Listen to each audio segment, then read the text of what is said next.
Newton's second law of motion. It states the acceleration of an object as produced by a net force is directly proportional to the magnitude of the net force in the same direction of the net force and inversely proportional to the mass of the object. Now, that seems like a lot of information to process, but what we can derive from this law of motion is the formula force equals mass times acceleration, or F equals ma.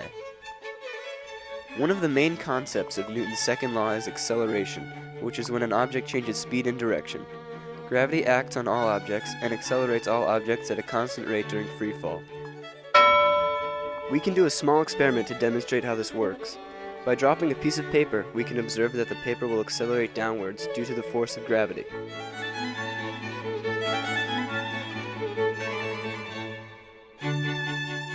Notice how the paper fell straight down because gravity was the only force acting on it. We can spice things up by adding another force, in this case the fan, to alter the net force, thus changing acceleration.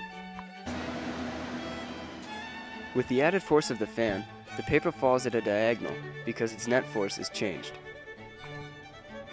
The second law declares that acceleration and mass are inversely proportional. As shown in this example, when the same amount of force is applied to two objects, the lighter object, the basketball, will accelerate faster than the object with more mass, the medicine ball.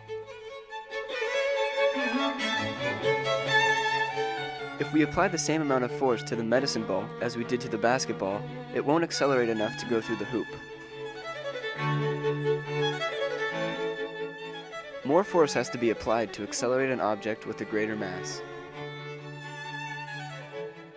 Another concept of the second law that we can explore is net force and equilibrium. The net force is the resulting vector of all forces acting on an object. Equilibrium is when the net force equals 0.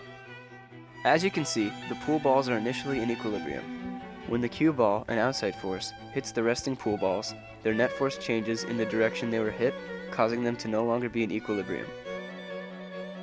So those are the basics of Newton's second law of motion.